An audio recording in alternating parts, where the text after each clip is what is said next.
একটা অন্ধকার হয়ে যাওয়া বাড়ি, একটাও আলো জ্বলছে না কোথাও। দূরের অন্ধকার ফাঁকা রাস্তাটা দিয়ে কেউ যেন হেঁটে আসছে। বাড়ির সামনের দুজন দারোয়ানের কাছে বোধহয় আগে থেকেই তার আসার কথা জানা ছিল। একটা অদ্ভুত হাসি খেলে গেল দুজন দারোয়ানের চোখে মুখে। অন্ধকারের জন্যই বোধহয় হাসিটা দেখা গেল না। আজকে যেন বাড়িটা একটু বেশি অন্ধকার লাগছে। হ্যাঁ, সে তো লাগবেই। সৌদামিনী নিজেই বলেছিল মেঘনাথকে, আজ রাতে আমি তোমার বাড়ি আসব, কিন্তু বাড়ির কোথাও যেন কোনো আলো না জ্বলে। মেঘনাথ মুখে একটা বিশ্রী হাসি এনে বলল, মানেটা কি? তুমি আসবে প্রথমবার আর আমি তোমাকে দেখব না, তাই কখনো হতে পারে সৌদামিনী ম্যাডাম? সৌদামিনী পিছন ফিরতে ফিরতে বলল, তাহলে থাক, আমি যাব না। মেঘনাথ তাড়াতাড়ি বলে উঠল, আরে না না, কি সাংঘাতিক! না না, ঠিক আছে, বাড়ির সব আলো বন্ধ থাকবে, অন্ধকারের মধ্যেই আমি তোমাকে ঠিক চিনে নেব। এই জন্যই মেঘনাথের বাড়ি আজ অন্ধকার। বাড়ির কাজের লোকদেরও সামনে রাখেনি মেঘনাথ। দারোয়ানদের বলা আছে সৌদামিনী এলে গেট খুলে দিয়ে সরে যেতে, আশেপাশে কোথাও যেন কেউ না থাকে। এই জন্যই সৌদামিনীকে দেখে বাঁকা হাসি খেলে গেল দারোয়ানদের মুখে। অন্ধকার সিঁড়ি দিয়ে সৌদামিনী একটু একটু করে উঠে আসতে লাগলো। বুকের মধ্যে চেপে রাখা আছে কুলুপি নদী থেকে তুলে আনা সেই মূর্তিটা। আজ 7 দিন ধরে এই মূর্তিটাকে একইভাবে বুকে চেপে ঘুরে বেড়াচ্ছে সৌদামিনী। দোতলার একটা অন্ধকার ঘর থেকে ওই রাক্ষসটার বিশ্রী গলার স্বর ভেসে এলো, ও ম্যাডাম, এলেন নাকি? এত অন্ধকারে রেখেছেন আপনি, কিছুই তো বুঝতে পারছি না। চোখ কানা করে রেখেছেন, অন্তত কিছু কথা তো বলুন, যেটা শুনে মনটা অন্তত একটু খুশি খুশি হয়। ও ম্যাডাম। সৌদামিনী কিছুই বলল না। এই 7 দিনে যেন তার কথা হারিয়ে গেছে। যে ঘর থেকে ওই রাক্ষসটার গলার আওয়াজ আসছিল সেই ঘরের দিকেই পা বাড়ালো সৌদামিনী। অন্ধকারের মধ্যেও স্পষ্ট বোঝা যাচ্ছে ঘরের একেবারে শেষ প্রান্তে একটা খাট, সেই খাটেই বসে আছে রাক্ষসটা। এই অন্ধকারের মধ্যেও মেঘনাদের মুখের বিশ্রী হাসিটা যেন দেখতে পেল সৌদামিনী। এস ম্যাডাম, অনেকক্ষণ ধরে অপেক্ষা করছি, রাত তো শেষ হতে যাচ্ছে প্রায়, এত দেরি কি কেউ করে নাকি? তাই তো, অনেকক্ষণ ধরে অপেক্ষা করতে হয়েছে, তাই না? বেশ, আরেকটু সময় ধৈর্য ধরো, তারপরেই। মেঘনাদের খাটের পাশে একটা টেবিল। সৌদামিনী দেখে নিল হাতড়ে হাতড়ে টেবিলটা ফাঁকা। বুকে চেপে রাখা মূর্তিটা সেই টেবিলে রাখল সৌদামিনী। মেঘনাদ অন্ধকারের জন্য স্পষ্ট করে কিছুই দেখতে পাচ্ছে না, তবু যেন আন্দাজে কিছুটা বুঝতে পারছে। এসব আবার কি? এটা আবার কিসের মূর্তি? এ আবার কি নাটক শুরু হলো? তোমার কি ধান্দা বলো তো ম্যাডাম? সৌদামিনী কোনো উত্তর দিল না। কোমরে একটা লম্বা ধারালো ছুরি গুঁজে রেখেছিল, সেটা এবার হাতে তুলে নিল। অন্ধকারের মধ্যেও ছুরিটা ঝলসে উঠল। আবার বিশ্রীভাবে হেসে উঠল মেঘনাদ। ও তাই নাকি? তবে এই চিন্তা মাথায় নিয়ে এই বাড়িতে আসা হয়েছে? তা ম্যাডাম, আমাকে কি এতটা বোকা বলে মনে হয় নাকি? তুমি আদেশ দেবে আর বাড়ি ফাঁকা রাখতে হবে, সব আলো নিভিয়ে রাখতে হবে, আর আমি নিশ্চিন্তে সব কথা মেনে চলবো। তাই আবার হয় নাকি?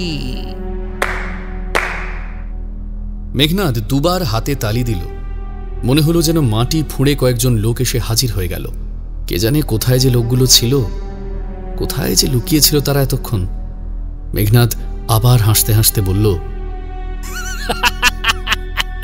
তাহলে এবার খুন করবে নাকি আমায়? ঘরের আলোগুলোও জ্বলে উঠল। এবার সৌদামিনীর জ্বলন্ত চোখ আর ঠোঁটের কোণের গভীর অর্থপূর্ণ হাসিও বেশ স্পষ্ট বোঝা যাচ্ছে। এক দৃষ্টে তাকিয়ে আছে সে মেঘনাদের দিকে। তার ওই জ্বলন্ত চোখের দৃষ্টি যেন সহ্য করতে পারছে না মেঘনাদ। কি হলো? অমন করে হাসছো কেন?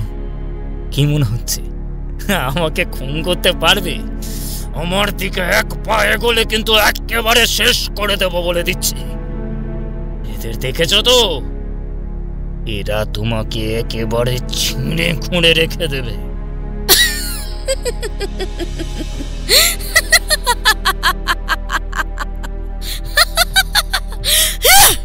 সৌদামিনী এবার খিলখিল করে হেসে উঠল। তারপর ছুরিটা সজোরে ঢুকিয়ে দিল নিজের বুকে। টেবিলের ওপর রাখা মূর্তিটার ওপরে ছিটকে এসে পড়ল এক ঝলক রক্ত। মূর্তিটাকে একবার শেষবারের মতো তাকিয়ে দেখে মাটিতে লুটিয়ে পড়ল সৌদামিনী। আর তারপরেই যেন কি থেকে কি হয়ে গেল। হঠাৎ আকাশের বুক চিরে বিদ্যুতের রেখা ফুটে উঠল। বাজ নয়, যেন কারো একটা আর্তনাদ শোনা যেতে লাগলো। মাটি কেঁপে উঠল। মেঘনাদের বাড়িটা তুলে উঠল। ঘরের জিনিসপত্র সব এদিক ওদিক পড়তে লাগলো। যে খাটে বসেছিল মেঘনাদ, মনে হলো সেই খাটটাকে যেন সজোরে উপরে তুলে আছড়ে ফেলে দিল মাটিতে। ছিটকে পড়ে গেল মেঘনাদ। টেবিলে রাখা মূর্তিটা থেকে লাল রঙের একটা আলো বের হতে লাগলো। এত তীব্র সেই আলো যে তার দিকে বেশিক্ষণ তাকিয়ে থাকা যায় না। আলোটা ক্রমশ বড় হতে হতে একটা বিশাল অবয়ব তৈরি করল। মেঘনাদের পোষা গুন্ডারা ভয়ে চিৎকার করে পালিয়ে গেল। মেঘনাদের গলা দিয়ে যেন আওয়াজ বের হচ্ছে না। তোমরা কোথায় যাচ্ছ আমাকে ছেড়ে? তোমাদের কাউকে ছাড়বো না, কাউকে ছাড়বো না, আমি সকলকে খুন করবো। আরো বোধহয় কিছু বলার চেষ্টা করছিল মেঘনাদ, কিন্তু আর কিছু সম্ভব হলো না। কুঠারের মতো একটা ধারালো অস্ত্র নেমে এলো ওপর থেকে। মেঘনাদের শরীরটা 4 টুকরো হয়ে ছড়িয়ে পড়ল ঘরের চারদিকে। সেই রক্তের খানিকটা ছিটকে এসে পড়ল মূর্তির গায়ে। আবার যেন আকাশের বুক চিরে কার একটা আর্তনাদ ভেসে এলো। সেই লাল রঙের বিশাল অবয়বটা এবার হাতে একটা কুঠার নিয়ে নামতে লাগলো সিঁড়ি বেয়ে। মেঘনাদের গুন্ডারা এদিক ওদিক লুকিয়ে আছে, কিন্তু আজ মনে হয় না কেউ বাঁচবে এই ভয়ঙ্কর বিভীষিকার থেকে।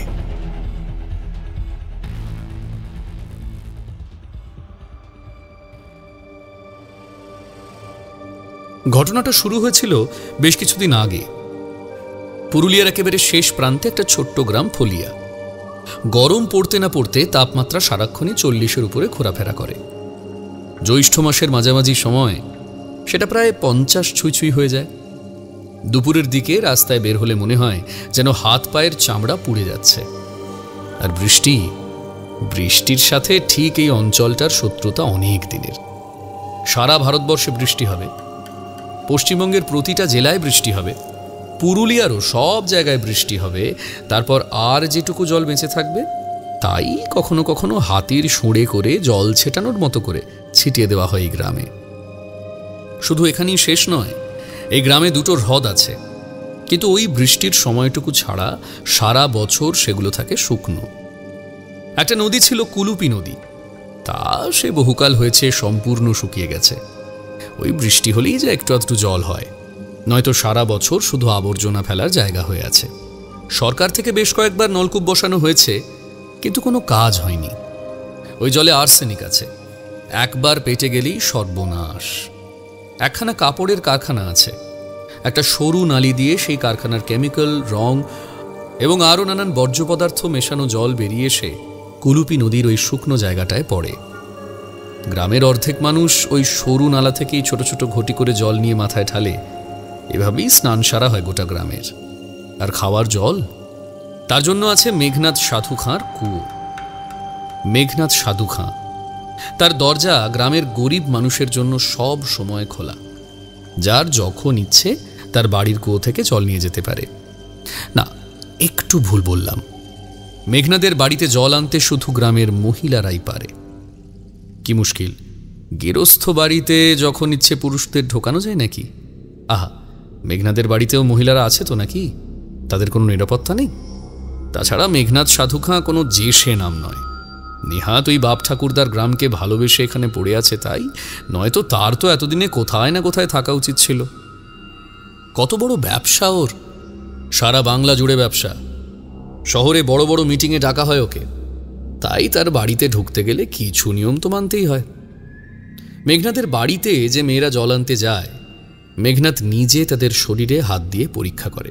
আহা, এমনি এমনি তো নয়, মেঘনাদের বাড়ি বলে কথা, বাড়ির নিরাপত্তার দায়িত্ব তো তার উপর। যে কেউ চাইলেই ঢুকে পড়তে পারে নাকি? যদি কেউ কাপড়ের তলায় বোমা পিস্তল নিয়ে ঢুকে পড়ে, সে দায়িত্ব কে নেবে? তবে হ্যাঁ, এসব করার একটা নির্দিষ্ট নিয়ম আছে। মহিলা সেপাই লাগে, কিন্তু এই সব নিয়ম ফলিয়া গ্রামে চলে না। এখানে সৃষ্টিকর্তাও নিয়ম করে বৃষ্টি দেন না, ফসল ফলান না, তাই এই গ্রামে মেঘনাদের নিয়মই চলে আসছে। আর যখন খুশি যে বাড়ির দরজা খোলা, যখন খুশি যে বাড়ি থেকে জল আনা যায়, সেখানে না হয় কেউ একজন শরীরে হাত বোলালো, থাক না, কি এসে যায় তাতে? এই বাড়িতে একটা পুকুরও আছে, বাড়ির পিছন দিকে কলা গাছ দিয়ে ঘেরা টলটলে জলের একখানা পুকুর। গাঁয়ের মেয়েরা ইচ্ছে করলেই পুকুরে স্নান করতে পারে। ওই নালার জলে রাজ্যের লোক জড়ো হয়, সকলের সামনে ওভাবে স্নান করা যায় নাকি? তবে হ্যাঁ, এই পুকুরে নামারও কিছু নিয়ম আছে। পুকুরে নামতে হলে তাকে বিবস্ত্রা হয়ে নামতে হবে। আহা, বাড়ির পুকুর, তার পরিচ্ছন্নতার দিকটা দেখতে হবে না বুঝি? এখানকার মানুষজন অর্ধেক দিন জামা কাপড় ধোয় না, মাঠে ঘাটে কারখানায় কাজ করে, জল নোংরা হয়ে যাবে না, সেই কারণেই এই নিয়ম। জলে নামতে হলে বিবস্ত্রা হয়েই নামতে হবে। আশেপাশে কলা গাছ দিয়ে ঢাকা, বাড়ির কর্মচারীরা কেউ এই দৃশ্য দেখে না। শুধু ওপরে নিজের ঘর থেকে মেঘনাদ সাধুখাঁ কখনো কখনো সোনালি ত্রলে চুমুক দিতে দিতে এই দৃশ্য উপভোগ করে। এতে মেঘনাদের কি দোষ আছে? এমন একটা দৃশ্য দেখলে কি আর চোখ বন্ধ করে রাখা যায়? এইভাবেই এখানকার দিন চলছে। এখানকার মানুষ প্রতিবাদ করে না, তাদের পেটে ভাত নেই, ভাত তো দূরের কথা, এক ফোঁটা জলের জন্য তাদের যুদ্ধ করতে হয়। এই সমস্ত নোংরামির জন্য যে কখনো প্রতিবাদ করতে হয়, সেটা ফলিয়ার মানুষ জানে না। কিন্তু চিরকাল তো কোনো জিনিসই একভাবে হয় না। ফলিয়ার মানুষও একদিন প্রতিবাদ করতে শিখল। ব্যাপারটা একটু হঠাৎ করেই শুরু হলো। পুরুলিয়ার নতুন বিডিও অফিসার হয়ে এলো সৌদামিনী, স্মার্ট যুবতী, শহর কলকাতার মেয়ে। সত্যি কথা বলতে, খাওয়ার অভাব, শিক্ষার অভাব হয়তোবা চোখে পড়েছে, কিন্তু জলের অভাব সে কোনোদিন চোখে দেখেনি। রাস্তার কল দিয়ে হুহু করে জল পড়ে যাচ্ছে, বাড়িতে বাসন মাজতে এসে কাজের দিদি কলের জল এমনিই খুলে রেখে চলে যাচ্ছে, ঝমঝম করে শাওয়ার দিয়ে জল পড়ে যাচ্ছে, তার নিচে মনের সুখে ডিস্কো ডান্স চলছে। এসব দেখতে দেখতেই তার বেড়ে ওঠা। এখানে আসার দ্বিতীয় কিংবা তৃতীয় দিন, যেদিন কোয়ার্টারের বারান্দায় দাঁড়িয়ে এক গ্লাস জল অর্ধেকটা খেয়ে বাকি অর্ধেকটা স্বভাববশেই ছুঁড়ে ফেলে দিয়েছিল বাইরে, আর সেটা দেখে আঁতকে উঠেছিল ঝিমলি। তাকে অমন আঁতকে উঠতে দেখে সৌদামিনীও চমকে উঠেছিল। কি হলো? এমন চমকে উঠলে কেন? ঝিমলি ঢোক গিলে বলল, না না, কিছু না, আসলে অতটা জল এমনি এমনি ফেলে দিলে তো, তাই আর কি। অতটা জল? আধ গ্লাস জল তো। সেদিনই সৌদামিনী শোনে ঝিমলির কাছে ওই আধ গ্লাস জল জোগাড় করতে ফলিয়া গ্রামের মানুষদের কতটা কষ্ট করতে হয়। ফলিয়া গ্রামও তারই আন্ডারে আছে। সেদিনই প্রথম জিপ নিয়ে সৌদামিনী গিয়েছিল ফলিয়ায়। এমন একটা শুকনো হলুদ হয়ে যাওয়া গ্রাম সৌদামিনী কোনোদিন দেখেনি। গায়ের নলকূপগুলো এমনি এমনি পড়ে জং ধরে গেছে। সেদিকে তাকিয়ে সৌদামিনী বলল, আচ্ছা, এগুলো ঠিক করা যায় না? না মানে চেষ্টা করলে তো আর্সেনিক মুক্ত জল আনা যায়, হয়তো একটু খরচা হবে, কিন্তু তাই বলে এত বড় একটা গ্রাম জলের জন্য অন্য একজনের বাড়িতে দিনের পর দিন যাবে, এটা তো মানা যায় না। গায়ের মোড়ল হরিদাস বললে, তা হয়তো যায়, এর আগে বেশ কয়েকবার চেষ্টা করা হয়েছে, কিন্তু হরিদাসবাবু কথাটা অর্ধেক বলে থেমে গেলেন। যে কথাটা তিনি অর্ধেক বলে থেমে গেলেন সেটা শেষ করল স্বয়ং মেঘনাদ সৌদামিনীর অফিসে এসে। বিকেলে নিজের অফিসে ফিরে দেখল একেবারে হই হই ব্যাপার। সারা অফিস তটস্থ, মনে হচ্ছে যেন কোনো সেলিব্রিটি এসেছে। অফিসে ঢোকার মুখেই দেখল তারিণীবাবু, অফিসের সবচেয়ে বয়োজ্যেষ্ঠ মানুষ, দরজার সামনের ঝুল ঝাড়ছে। সৌদামিনী বলল, কি ব্যাপার তারিণীবাবু, আপনি এসব কি করছেন? তারিণীবাবু ঢোক গিলে আমতা আমতা করে বললেন, না মানে এই জায়গাটায় এত ঝুল জমেছে, কেসটা কোনো দিকে নজরও দেয় না তেমন, তাই আর কি। এসব ব্যাপারেও তো একটু নজর দিতে হয়। হ্যাঁ হ্যাঁ। সৌদামিনী অবাক হয়ে বলল, হ্যাঁ, তো ঝুল হয়েছে সেটা কেসটাকে বললেই তো হয়, ও পরিষ্কার করে দেবে। আপনি এসব করতে শুরু করেছেন কেন? কিছুক্ষণ বাদে ব্যাপারটা পরিষ্কার হয়ে গেল। আসলে মেঘনাদ সাধু খাঁ অফিসে ঢোকার মুখে ঝুলটা দেখেছেন। কোথাও আবার একটু নোংরা দেখলে তার আবার গা ঘিন ঘিন করে। অবশ্য কেসটাকে এই কাজের জন্য বলাই যেত, আসলে কাজটা তো কেসটারই। কিন্তু এতটা রাস্তা আসতে গিয়ে আবার মেঘনাদের বেশ ধকল হয়েছে। রাস্তাটা বড্ড উঁচু নিচু, তো সারাটা রাস্তা ঠকর ঠকর করে এসেছে গাড়িটা, সারা শরীরটা ম্যাচ ম্যাচ করছে। তাই কেসটা একটু মেঘনাদের গা হাত পা টিপে দিচ্ছে আর কি। তারিণীবাবুর বয়স হয়েছে, আর কয়েক মাস বাদই রিটায়ার করবেন। এখানে আসেনি মাসের শেষের কয়েকটা টাকা পাওয়ার জন্য। একটা কাজ করতে 10 ঘন্টা লেগে যায়। আর ওই আধুনিক কম্পিউটার, পেন ড্রাইভ, সব তো মাথার ওপর দিয়ে বেরিয়ে যায়। আছেন ওই সরকারি অফিস, স্যুট করে কাউকে তাড়িয়ে দেওয়া যায় না বলে আর কি। তা আছেনই যখন একটু এইসব কাজ করুন, কি আছে? দরজার সামনের ঝুলটা একটু ঝেড়ে দিলে ওনার কী বা ক্ষতি হবে? লোকে বলে অফিস নাকি মানুষের দ্বিতীয় বাড়ি, তা নিজের বাড়ি পরিষ্কার পরিচ্ছন্ন করতে আর কিসের লজ্জা? মেঘনাদ তো আর তাকে মেঘনাদের নিজের বাড়ি পরিষ্কার করার কথা বলেনি। অবশ্য মেঘনাদ এসেই তারিণীবাবুকে ঝুল ঝাড়ার কাজে লাগায়নি। তার কাছে দুটো অপশন ছিল, হয় তিনি মেঘনাদের গা হাত পা টিপবেন, অথবা তিনি অফিসের ঝুল ঝাড়বেন। তা তারিণীবাবু নিজেই তো বললেন তিনি ঝুল ঝাড়বেন, এখানে আর মেঘনাদের কি দোষ? ঘটনাটা শোনার পরেই সৌদামিনী সোজা চলে গেল নিজের চেম্বারে।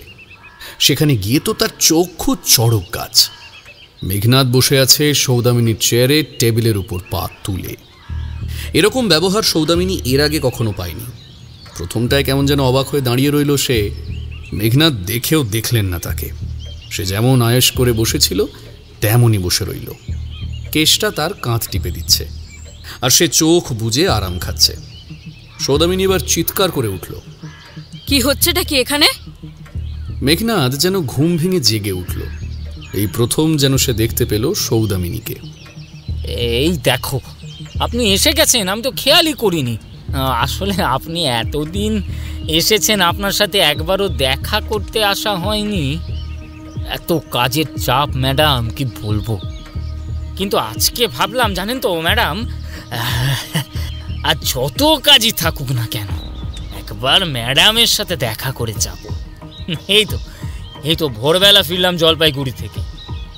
ভীষণ ক্লান্ত ছিলাম ম্যাডাম, ভাবলাম একটু ঘুমিয়ে নি।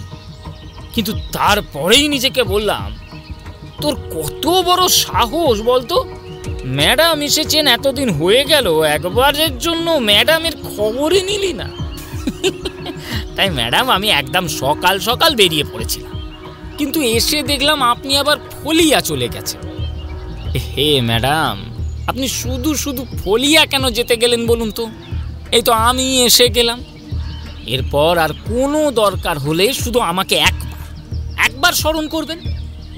কারো ফোন করারও দরকার নেই ম্যাডাম, শুধু একবার স্মরণ করলেই হবে, একবার ভাবলেই হবে আমার কথা। এইখানে আকাশে বাতাসে আমার নেটওয়ার্ক আছে, আমি ঠিক খবর পেয়ে যাব। আপনার ম্যাডাম ফলিয়া যাওয়ার কোনো দরকার নেই। ফলিয়া একটা গ্রাম হলো বলুন তো ম্যাডাম? ওখানে কোনো মানুষ যেতে পারে? আপনার যা দরকার হবে শুধু আপনি আমাকে বলবেন, ফলিয়া নিয়ে আপনাকে চিন্তা করতে হবে না। সৌদামিনীর মাথায় আগুন জ্বলছে যেন। কেন বলুন তো? হঠাৎ আপনাকে কেন বলবো সেটা আমি তো বুঝতে পারলাম না। আমার যদি কোনো দরকার হয় আমি তো নিজেই যেতে পারি, তাই নয় কি? কথা বলতে বলতে এগিয়ে আসছিল সৌদামিনী। সৌদামিনীর চেয়ারে তখনও বসে আছে মেঘনাদ। সেই চেয়ারের সামনে গিয়ে সৌদামিনী হঠাৎ করে টান দিয়ে চেয়ারটা সরিয়ে নিল। মেঘনাদের অর্ধেক শরীর টেবিলের উপর ছিল। তাছাড়া এরকম যে কিছু সৌদামিনী করতে পারে মেঘনাদ সেটা ভাবতেও পারেনি। তাই খানিকটা অদ্ভুতভাবে সে টাল সামলাতে না পেরে পড়ে গেল মেঝেতে। আর সৌদামিনী নিজের চেয়ারটা টেনে নিয়ে গুছিয়ে বসল। রাগে গুমরে গুমরে উঠছে মেঘনাদ, চোখ মুখ লাল হয়ে গেছে। ঘরের মধ্যে যারা ছিল অর্থাৎ তারিণীবাবু, কেষ্টা এবং আরও কয়েকজন, তারাও ভয়ে দুপা পিছিয়ে ওর দিকে মুখ চাওয়াচাওয়ি করতে লাগলো। কে যে কি করবে কেউ যেন ঠিকমতো বুঝে উঠতে পারছে না। মেঘনাদের এরকম দুরবস্থা দেখে সৌদামিনী অতি কষ্টে নিজের হাসি সামলে বলল, মেঘনাদ বাবু, আমি আমার কাজটা একদম ঠিকঠাক করতে পারি। যে যে কাজে অভ্যস্ত সেই কাজটাই তাকে মানায়, তাই না? আপনি আমার হয়ে কাজ করে দেবেন আর আমি আপনার মতো চেম্বারের টেবিলে পায়ের ওপর পা তুলে বসে থাকবো, এই ব্যাপারটা না একদম মানায় না। আস্তে আস্তে গায়ের ধুলো ঝেড়ে উঠে দাঁড়ালো মেঘনাদ। দাঁতে দাঁত চিপে বলল, কাজটা কিন্তু আপনি ঠিক করলেন না ম্যাডাম। আজ সকলের সামনে বলে গেলাম এই মেঘনাদ সাধুখাকে আপনার দরকার লাগবে। অনেক খারাপ ভবিষ্যতের জন্য প্রস্তুত হন ম্যাডাম। লোকটা দুমদাম পা ফেলে চলে গেল। ঘরে যারা ছিল তারা সবাই পাথরের মতো দাঁড়িয়ে রইল, আর সৌদামিনী হো হো করে হেসে উঠল। তারিণীবাবু এগিয়ে এসে বললেন, ম্যাডাম, কাজটা বোধহয় ঠিক হলো না। লোকটা খুব একটা সুবিধার নয়। আজ পর্যন্ত এরকম ব্যবহারও কারোর কাছ থেকে পায়নি। সৌদামিনী হাসতে হাসতে বলল, সব কিছুই জীবনে প্রথমবার হয়। আপনি চিন্তা করবেন না তারিণীবাবু, আমার কোনো ক্ষতি ওই লোকটা করতে পারবে না। আমার জন্য আপনাকে কোনো চিন্তা করতে হবে না। ওই ফলিয়া গ্রামে কী করে জলের ব্যবস্থা করা যায় সেই ব্যবস্থাটা করুন। বর্ষা আসতে কিন্তু বেশি দেরি নেই। কুলুপি নদী সংস্কার করে যাতে সেখানে পরিষ্কার জলের ব্যবস্থা করা যায়, এই ব্যবস্থাই করতে হবে। বৃষ্টির জলটাকে সময় মতো ধরে রাখার ব্যবস্থা করতে হবে, আর জলের আর্সেনিক যাতে দূর করা যায় সেই ব্যবস্থাটাও করে রাখতে হবে। তারিণীবাবু হাঁ করে খানিকক্ষণ চেয়ে থেকে বললেন, এর আগেও অনেকবার চেষ্টা করা হয়েছে ম্যাডাম, কিন্তু ওই লোকটা এসব কিছুই করতে দেবে না। ঠিক আছে, আপনি কাজটা করুন, বাকিটা আমি দেখে নিচ্ছি। হঠাৎ করেই মেঘনাদ সাধুকার বাড়ি গ্রামের মেয়েদের আসা বন্ধ হয়ে গেল। গ্রামে নতুন নলকূপ বসেছে, নদী সংস্কারের কাজ হচ্ছে, আর যতদিন না জলের কোনো ব্যবস্থা হচ্ছে ততদিন বিডিও অফিস থেকে জল নেওয়া যাবে। জায়গাটা এখান থেকে একটু দূর, তাতে কি, এখানকার এবড়ো খেবড়ো রাস্তা দিয়ে মেয়েদের জলের হাঁড়ি মাথায় নিয়ে যাওয়ার অভ্যাস আছে। হাজারো হোক, কেউ তো আর গায়ে হাত দেবে না। মেঘনাদ দাঁতে দাঁত চিপে সবটা সহ্য করল। খেলার প্রথম দানটা তুমি জিতে গেছো সৌদামিনী ম্যাডাম। এরপরের বাকি সব কটা দান যে আমি জিতবো সৌদামিনী ম্যাডাম। এরপরেই একদিন মেয়েরা গ্রামে ফিরছিল জল নিয়ে। একটা ট্রাক চলে যায় তাদের প্রায় উপর দিয়ে। ভারী জলের কলসি মাথায় থাকায় মেয়েরা ঠিকমতো সরতে পারেনি। দুজন তো একেবারে ট্রাকের নিচে পিষে যায়, আর দুজন খুব বাজেভাবে আহত হয়। পা দুটো বোধহয় কেটে বাদ দিতে হবে। এই অবধি সব ঠিক ছিল, কিন্তু কুলুপি নদীতে যেটা হলো সেটা একেবারে মারাত্মক ছিল। কুলুপি নদী সংস্কারের কাজ চলছিল। বছরের পর বছর ধরে এখানের নদীতে ময়লা ফেলে গ্রামের লোকেরা। যুগের পর যুগ ময়লা জমে এখানে পাহাড় হয়ে গেছে। এই ময়লা পরিষ্কার করলে একটা আশা আছে, যখন বৃষ্টি নামবে তখন নদীতে জল হবে। আর একবার কুলুপি নদীতে যদি জল হয় তবে আর ফলিয়া গ্রামে কোনো জলকষ্ট থাকবে না। কিন্তু এই এত ময়লা সরানো তো আর একদিনের কাজ নয়। তবে ফলিয়া গ্রামের পুরুষ মেয়ে সবাই জড়ো হয়েছিল। এখানকার মানুষ বোঝে জলের কষ্ট কি জিনিস। সারা রাত দিন ধরে কাজ চলছে। যারা দিনের বেলায় কাজ করে তাদের রাতের বেলায় বিশ্রাম, আবার যারা রাতে কাজ করে তাদের দিনের বেলায় বিশ্রাম।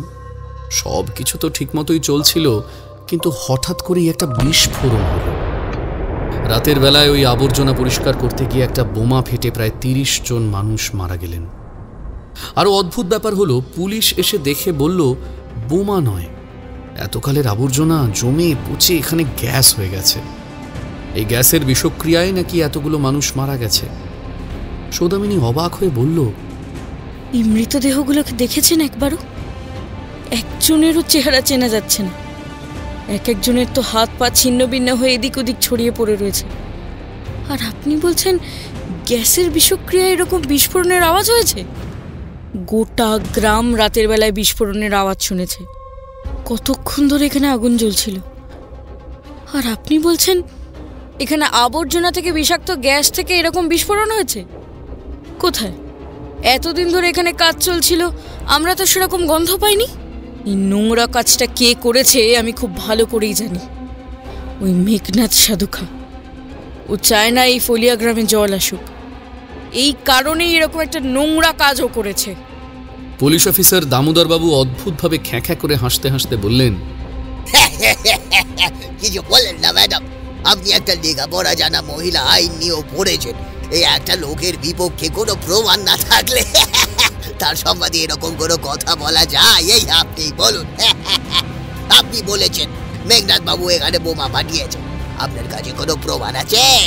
আরে বিগত কয়েকদিন ধরে তো লোকটা এই গ্রামেই নেই, এখানে ধারে কাছে কোথাও দেখাও যাচ্ছে না। আর আবর্জনা পচে গ্যাস হয়ে বিস্ফোরণ হয় না, আর ওটাই ডেড বডিগুলো এরকম দেখতে হয় না। সেটা আপনাকে কে বলেছে বলুন তো? জীবনে কটা ডেড বডি দেখেছেন আপনি? হ্যাঁ, আরে ম্যাডাম আমাদের জিজ্ঞাসা করুন, জীবনে কত ডেড বডি দেখেছি? হ্যাঁ, কিছুই হলো না। সৌদামিনী বেশ কয়েকবার থানায় ঘোরাঘুরি করলো, ডেড বডিগুলোর পোস্টমর্টম করার জন্য পুরুলিয়ার বড় হাসপাতালে নিয়ে যেতে চাইল, কিন্তু কিছুই হলো না। উল্টে গ্রামের মানুষ যাও বা একটু ঘুম ভেঙে জেগে উঠেছিল, আবার সবাই ভয়ে গর্তে লুকিয়ে পড়ল। যারা চলে গেছে তারা তো চলে গেছেই, কিন্তু যে কজন বেঁচে আছে তাদের তো বেঁচে থাকতে হবে। সৌদামিনী ডেড বডিগুলো পুরুলিয়ার বড় হাসপাতালে নিয়ে যেতে চাইলে গাঁয়ের লোকই বাধা দিল। তার চেয়েও বড় কথা হলো, আর কেউ কুলুপি নদী পরিষ্কার করতে এলো না। সৌদামিনী গাঁয়ের প্রত্যেকের দরজায় দরজায় গিয়ে প্রায় হাতে পায়ে ধরল। শুনুন, আপনারা এই ভুলটা করবেন না। নদীর কাজ তো প্রায় শেষ হয়ে এসেছে। একবার নদীটা পরিষ্কার হয়ে গেলে আর কারোর কোনো অসুবিধা হবে না। কিন্তু কে জানে কিসের ভয়ে কেউ আর নদী পরিষ্কারের কাজে আসতেই চাইল না। সৌদামিনী বসেছিল নিজের অফিসে। তারিণীবাবু এসে বললেন, আপনাকে তো আগেই বলেছিলাম ম্যাডাম, মেঘনাদ সাধু খাঁ ফলিয়াতে জল আনতে কোনোদিনই দেবে না। আপনি ওই লোকটাকে চেনেন না। তারিণীবাবুর কথা শেষ হয়েছে কি হয়নি, হঠাৎ শোনা গেল দরজা ঠেলে কার যেন আসার আওয়াজ। তারিণীবাবু ঘাবড়ে গিয়ে এদিক ওদিক কোথায় যে লুকোবেন কিছুই বুঝতে পারলেন না। এতক্ষণ ধরে তিনি মেঘনাদের কথাই বলছিলেন, কে জানে লোকটা কতটা কি শুনেছে। একদম ঠিক বলেছেন আপনি। আরে এত ঘাবড়াচ্ছেন কেন? আপনি তো একদম ঠিক বলেছেন। কেমন যেন অদ্ভুতভাবে হেসে উঠল মেঘনাদ। সৌদামিনীর দিকে তাকিয়ে হাসতে হাসতে সে বলল, ম্যাডাম আমাকে চেনেন না, উনি ভাবতেই পারছেন না আমি কি করতে পারি। তারিণীবাবুকে ধাক্কা দিয়ে সরিয়ে দিয়ে মেঘনাদ এগিয়ে এলো সৌদামিনীর কাছে। ম্যাডাম, ফলিয়াতে জল এলে আমার অসুবিধা হবে। শুধু মেয়ে মানুষের শরীরের চামড়া দেখা নয়, আরো অনেক ব্যাপার আছে। আমার অনেক বেআইনি ব্যবসা আছে ম্যাডাম। গাঁয়ের লোকের সাহায্য ছাড়া আমি তো সেসব করতে পারবো না ম্যাডাম। লোককে আমি জল দিই, ওই এক বিন্দু জলের জন্য যখন যাকে যা করতে বলি তাই করে। দরকার হলে নিজের গায়ে বোম বেঁধে ময়লা আবর্জনার মধ্যে শুয়ে পড়তে পারে। আমি যা বলবো ওরা সব করবে ম্যাডাম। কুলুপিতে জল এলে আমার খুব অসুবিধা হবে ম্যাডাম। তবুও যদি আপনি চান আমি নিজে কুলুপি পরিষ্কার করিয়ে দেব। ওই যেগুলো মরেছে কুলুপিতে, আপনি তার বিচার চান তো? আরে কোনো ব্যাপার না, আমি নিজে সব স্বীকার করে নিয়ে জেলে যাব। আরে ম্যাডাম, অনেকদিন টানা কাজ করে ফেলেছি, একটু না হয় কিছুদিন বিশ্রাম হবে। আপনার জন্য ম্যাডাম আমি সব করতে পারি। শুধু একটা ব্যাপার, একটা রাত আপনাকে আমার সাথে থাকতে হবে। আপনাকে আমার ভীষণ ভালো লেগেছে ম্যাডাম, আপনি যা চাইবেন আমি তাই করব। মেঘনাদের কথা শেষ হতে না হতেই টেবিলের ওপর রাখা পেপার ওয়েটটা তুলে নিয়ে ছুঁড়ে মারল সৌদামিনী। তবে মেঘনাদ তার চেয়েও বেশি ক্ষিপ্র। সৌদামিনীর ছেঁড়া পেপার ওয়েটটা নিজের মাথার দিকে আসার আগেই সে গিয়ে দিল তারিণীবাবুকে। ভদ্রলোক এমন আক্রমণের জন্য প্রস্তুত ছিলেন না। সামলাতে না পেরে মাথায় হাত দিয়ে বসে পড়লেন। মাথা ফেটে গলগল করে রক্ত পড়ছে। সৌদামিনী চেয়ার ছেড়ে তাড়াতাড়ি উঠে এলো। মেঘনাদ হাসতে হাসতে বলল, আমার কথাটা খেয়াল রাখবেন ম্যাডাম। তোকে আমি খুন করে ফেলে দেব। আপনি যা চাইবেন তাই হবে, তবে একটা রাত শুধু আমার সাথে, একটা রাত ম্যাডাম আমার সাথে কাটাতেই হবে আপনাকে। দরজাটাকে আবার ধাক্কা মেরে চলে গেল মেঘনাদ। তারিণীবাবু বললেন, ম্যাডাম আপনি বরং ট্রান্সফার নিয়ে নিন। এই লোকটার সাথে ঝামেলা করে আজ পর্যন্ত কেউ এখানে টিকতে পারেনি। চেম্বারে একটা ফার্স্ট এড বক্স ছিল। সৌদামিনী সেই ফার্স্ট এড বক্স থেকে তুলো আর ওষুধ নিতে নিতে বলল, আমি কোথাও যাব না, এখানেই থাকবো। একটা ব্যাপার বুঝেছি, যে করে হোক ওই কুলুপি নদীতে জল আমাকে আনতেই হবে, আর তার জন্য আমাকে যা করতে হয় আমি তাই করব। সত্যি বোধহয় সৌদামিনীর মাথাটা খারাপ হয়ে গেল।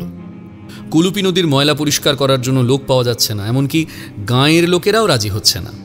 তাই শেষ পর্যন্ত সৌদামিনী নিজেই কোদাল নিয়ে নেমে পড়ল কুলুপি নদী পরিষ্কারের কাজে। অফিসের লোকেরা বাধা দিল অনেক, কিন্তু সৌদামিনী শুনলে তো। এই কাজটা আমাকে অনেক আগেই করতে হতো। কি যেন একটা পেয়ে বসেছিল সৌদামিনীর মাথায়। সমস্ত কাজ ছেড়ে, এমনকি অফিসেও না গিয়ে শুধু ওই কুলুপি নদীতেই পড়ে থাকত। বর্ষা আসতে আর বেশি দেরি নেই, যেভাবেই হোক তার আগেই কাজ শেষ করতে হবে। এইভাবেই সে একদিন কুলুপি নদী পরিষ্কার করছিল। হঠাৎ মনে হলো তার কোদালটা একটা কোনো ধাতব বস্তুর উপর ঠেকে গেল।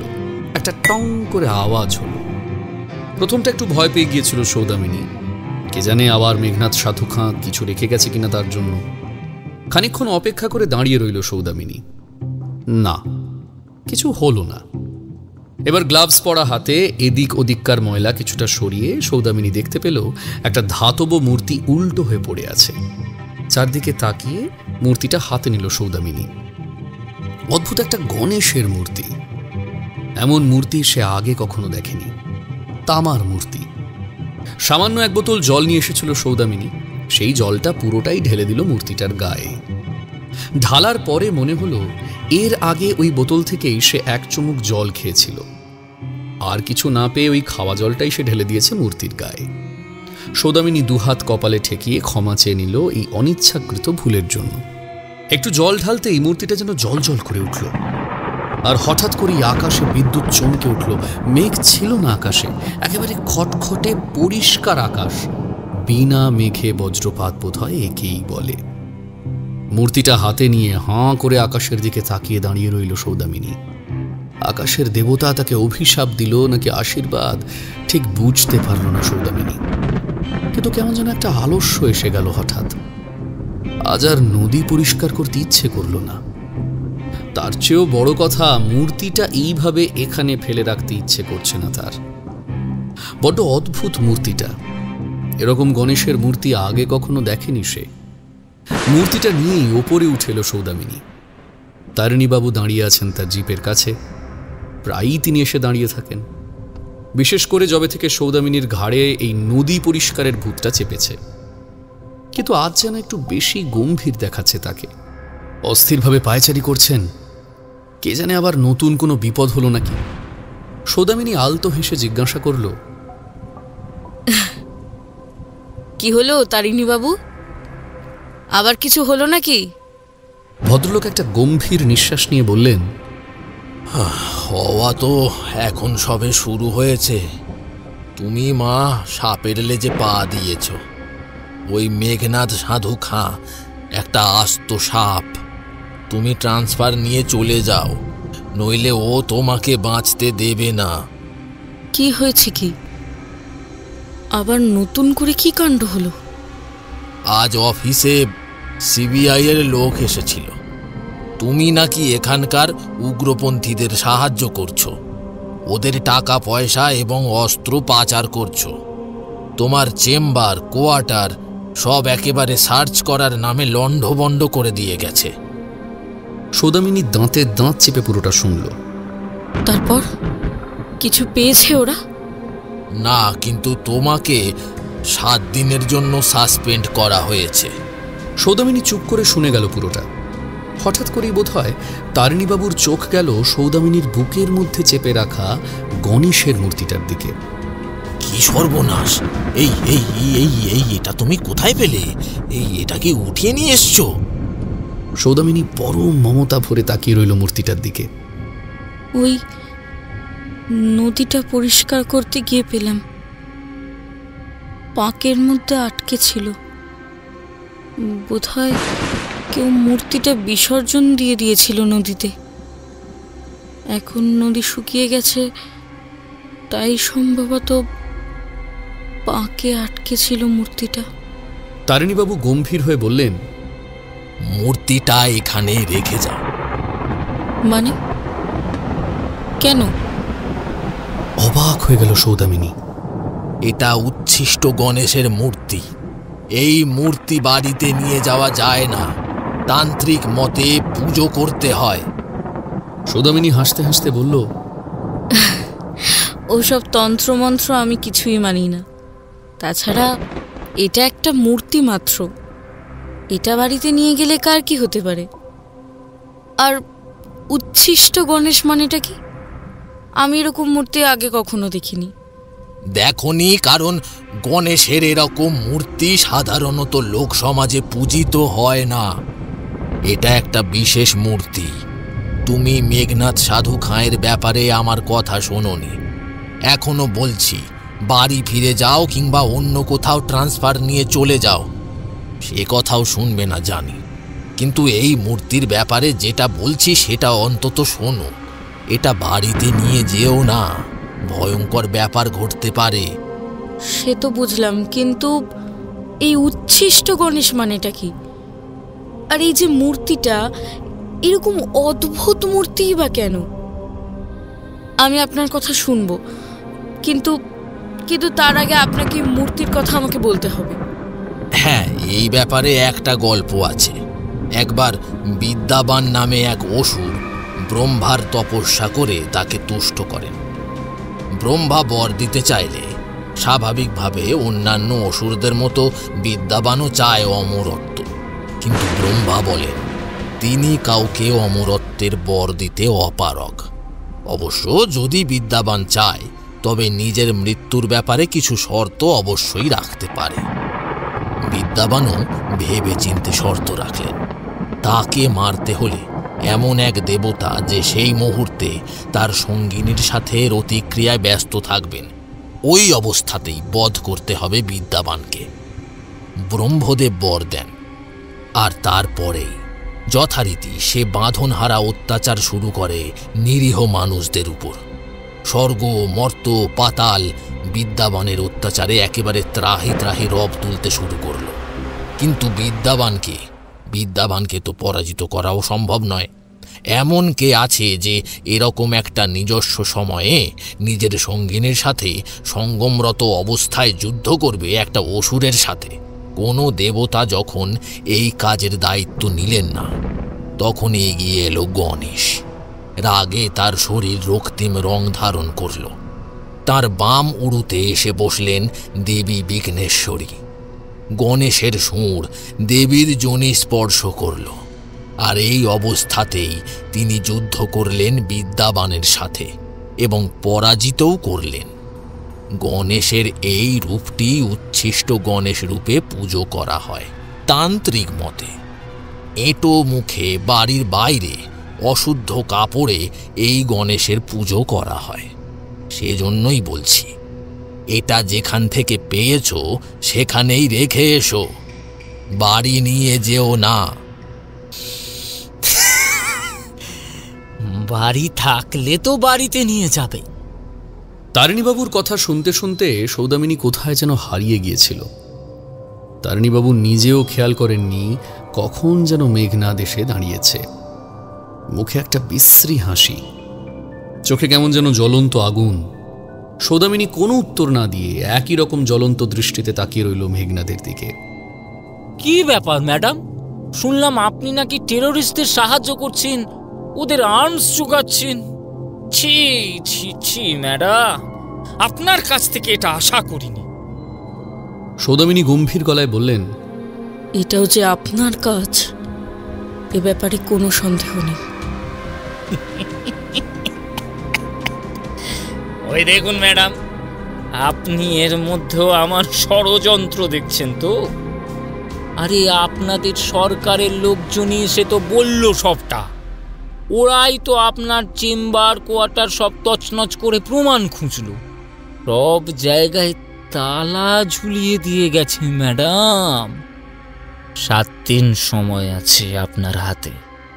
এই 7 দিনের মধ্যে আমি যা বলছি সেটা না মানলে ওই তালার জীবনে খুলবে না। আপনার জীবনটা আগে যেরকম ছিল ঠিক সেরকম ফিরে পেতে চাইলে আমি যা বলেছি সেটা আপনাকে মেনে নিতেই হবে। আমি আপনাকে খুন করব।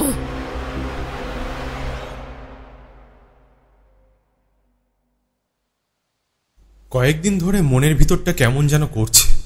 মনে হচ্ছে যেন কাছের খুব খুব কাছের কোনো প্রিয়জনকে হারাতে চলেছি। আমার মাস্তুতো বোন সৌদামিনী ছোটবেলা থেকে আমার মধ্যে কি যে দেখেছিল, আমাকে একেবারে আদর্শ বানিয়ে পুজো করত। এমনকি আমার মতোই বিডিও অফিসার হয়ে একেবারে প্রত্যন্ত গ্রামে মানুষের সেবা করার স্বপ্ন দেখত। শুধু চোখ বুজে স্বপ্ন দেখা নয়, সেই স্বপ্নকে বাস্তবে রূপ কি করে দিতে হয় সেটাও জানতো সৌদামিনী। এই কিছুদিন হয়েছে পুরুলিয়ার নতুন বিডিও অফিসার হিসেবে নিযুক্ত হয়েছে সৌদামিনী। প্রথম ওর ফোন আসতো, ওর কাজ নিয়ে বেশ উত্তেজিত ছিল মেয়েটা। কিন্তু হঠাৎ করেই ফোন আসা বন্ধ হয়ে গেল।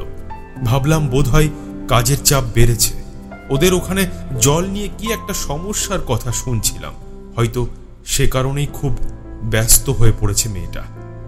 হঠাৎ করেই গত সপ্তাহে ফোন এলো সৌদামিনীর। দুবার কেটে কেটে কয়েকটা কথা ভেসে এলো, আর তারপর ফোনটা কেটে গেল। এরপর আমি বেশ কয়েকবার ফোন করলাম, কিন্তু ফোনটা আর ধরল না কেউ। ভীষণ চিন্তা হচ্ছে। এদিকে আমার এখানে এমন কাজের চাপ যে একবার যে পুরুলিয়া যাব তার কোনো উপায়ও নেই। তবে সপ্তাহের শেষে 2 দিনের জন্য একবার পুরুলিয়া ঘুরে আসবো ঠিক করে রেখেছিলাম। কিন্তু তার আগেই হঠাৎ একদিন রাতের বেলায় একটা ফোন এলো, আননোন নাম্বার, সৌদামিনীর নয়। ফোনটা ধরতেই এক বৃদ্ধের কণ্ঠ ভেসে এলো। গলা শুনেই মনে হলো বেশ ভয়ে ভয়ে আছে। চারদিকে লক্ষ্য রেখে নিজের গলার স্বর অন্য কারো থেকে বাঁচিয়ে তারপর ফোন করেছে। হ্যালো, ত্রিদিবেশ বাবু বলছেন? হ্যাঁ বলছি, আপনি কে? আমি তারিণীচরণ লাহিড়ী বলছি, সৌদামিনী ম্যামের অফিসে কাজ করি। বুকের ভেতরটা কেমন যেন ধক করে উঠল। অন্য কেউ ফোন করেছে। সৌদামিনীর কি হলো? আপনি মানে সৌদামিনীর কি হলো? অপর প্রান্তে কারো কথা শোনা গেল না কিছুক্ষণ। আমার ধৈর্যের বাঁধ যেন ভেঙে পড়ছে।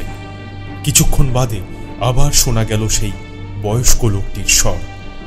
সৌদামিনী ম্যাম মারা গেছেন। আমি অনেকবার ওকে বারণ করেছিলাম ওই মেঘনাথ সাধুকার সাথে ঝামেলায় না জড়াতে।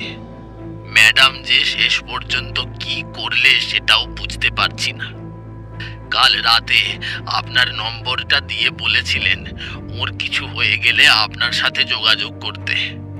তাই করলাম, কিন্তু জানি না আপনি এখানে আসা অবধি আমরা কেউ বেঁচে থাকবো কিনা। মনে হচ্ছে কিসের যেন একটা অভিশাপ লেগেছে। ভদ্রলোকের বাকি কথাগুলো আর আমি শুনতেই পেলাম না। আমার কানে শুধু লেগে রইল একটা কথা, সৌদামিনী মারা গেছে। মেয়েটা ভীষণ বিপদে পড়ে আমাকে ফোন করেছিল, কিন্তু আমি কোনো সাহায্যই করতে পারলাম না। ভোর না হতেই পুরুলিয়া যাওয়ার তোড়জোড় শুরু করলাম। এর মধ্যে কখন যে জগা আবার ভেদুকে খবর দিয়েছে জানি না। যাওয়ার আগের মুহূর্তে ভেদু আর রৌদ্র দেখলাম এসে হাজির। ও বলা হয়নি, রৌদ্র এখন ভেদুর সাথেই থাকে। যদিও ওই গুরুদেব বলা নিয়ে এখনো প্রায় দুজনের ঝামেলা বাঁধে, আমি বেশ বুঝতে পারি ভেদু এখনো রৌদ্রকে ঠিক পুরোপুরি বিশ্বাস করে না, আবার ঠিক অবিশ্বাসও করে না। অনেকক্ষণ ধরে একটা জমা কান্না গলার কাছে ঘুরপাক খাচ্ছিল। ভেদুকে দেখেই কি করে যেন সেটা বেরিয়ে এলো। আমি হঠাৎই হাউ হাউ করে কেঁদে ফেললাম। ভেদু, ভেদু। আরে কি করছেন কি ভিডিও স্যার? এখন কি কান্নাকাটি করার সময়? চলুন আমিও যাচ্ছি আপনার সাথে। মনটা বলছিল বটে, এই অবস্থায় ঠিক একা আমি পরিস্থিতি সামলাতে পারবো না, একজন কেউ সাথে থাকলে ভালো হয়। ভেদু যখন নিজে থেকেই আমার সাথে যেতে চাইল, তখন আর আমি আপত্তি করলাম না। দুপুরের মধ্যেই এসে হাজির হলাম পুরুলিয়ায়। সৌদামিনীর অফিসের পরিবেশ দেখলাম একেবারে থমথমে। আমাকে দেখেই একজন বয়স্ক ভদ্রলোক এগিয়ে এলেন। ইনি সম্ভবত তারিণী বাবু। আমি বললাম, সৌদামিনী কোথায়? সৌদামিনীর মৃতদেহ কথাটা উচ্চারণ করতে পারলাম না। আপনি একটু ভিতরে এসে বসুন, আগে অনেক কথা আছে। আপনাকে বললাম না, ম্যাডামের মৃত্যুটাই শেষ কথা নয়। ম্যাডামের মৃত্যু যেন নরকের দ্বার খুলে দিয়েছে। আপনি একবার ফলিয়া গেলে সবটা বুঝতে পারবেন। ভেতরে ভেতরে তখনও অস্থির হয়ে আছি। বুকের ভেতরটা কেমন যেন ফাঁকা ফাঁকা হয়ে আছে। তবু শান্ত হয়ে ভদ্রলোকের কথা শুনলাম। মেঘনাদ সাধুকার কথা যত শুনছি, তত যেন মাথার ভেতরে আগুন জ্বলছে। সৌদামিনী এর আগে একবারও আমাকে জানালো না। এই মেঘনাদের বিরুদ্ধে তো অনেক আগেই ব্যবস্থা নেওয়া উচিত ছিল। তারিণী বাবু বললেন, একটা সময় এমন এলো, এই পুরুলিয়ার কোথাও ম্যাডাম শান্তিতে পা ফেলতে পারছিলেন না। অফিসে আসা বন্ধ, কোয়ার্টারে তালা ঝুলিয়ে দিয়েছে। 7 দিনের মধ্যে প্রমাণ না করতে পারলে চাকরিটাই চলে যাবে। আমি বলেছিলাম আমার বাড়ি থাকতে, কিন্তু মেঘনাদ সাধুখাঁ সে রাস্তাও বন্ধ করে দিলে। পুরো পুরুলিয়ায় গাড়িতে মাইক নিয়ে বলে বেড়ালো ম্যাডাম নাকি আতঙ্কবাদীদের সাহায্য করছেন, তাকে আশ্রয় দিলে নাকি দেশদ্রোহিতা করা হবে। আমি তো আর একা থাকি না বাড়িতে, বুঝতেই পারছেন, স্ত্রী ছেলে পুলে নিয়ে সংসার। ইচ্ছে থাকলেও ম্যাডামকে রাখতে পারলাম না নিজের কাছে। এমনকি যে ফলিয়া গ্রামের মানুষদের জন্য ম্যাডাম এত কষ্ট করলেন, সেখানকার মানুষও ম্যাডামকে আশ্রয় দিলেন না। পুরো 7টা দিনই ম্যাডাম রাস্তায় কাটিয়ে দিলেন। আর সঙ্গে ছিল ওই উচ্ছিষ্ট গণেশের মূর্তিটা। আমি অনেকবার বারণ করেছিলাম, ওই মূর্তি তান্ত্রিকের মতে পুজো করতে হয়, এ কোনো সাধারণ মূর্তি নয়। কিন্তু ম্যাডাম সব কথা শুনলে তো। 7 দিনের দিন সন্ধ্যাবেলায় আমার সাথে দেখা করলেন ম্যাডাম। বললেন, তারিণী বাবু, আমি আজ রাতে মেঘনাথের কাছে যাব। আমি অবাক হয়ে বললাম, এসব কি বলছেন আপনি?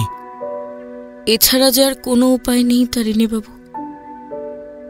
আপনি উচ্ছিষ্ট গণেশের গল্প বলেছিলেন না, এই মেঘনাথ অসুরকে মারতে গেলেও এরকমই একটা রাস্তা ধরতে হবে।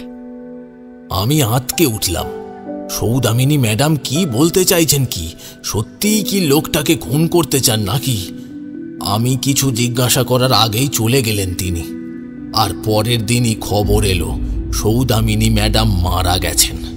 তবে অবশ্য ওই রাক্ষসটাও আর বেঁচে নেই। একই সাথে দুজনের লাশ পাওয়া গেছে। তবে মেঘনাদের শরীরটা যে অবস্থায় পাওয়া গেছে, এটা সৌদামিনী ম্যাডামের কাজ হতেই পারে না। এখানকার পুলিশ মেঘনাদ সাধুকার ভক্ত, কিন্তু তবু তাঁরাও বিশ্বাস করতে পারছেন না যে এটা ম্যাডামের কাজ। শরীরটা পুরো 4 টুকরো হয়ে পড়ে আছে।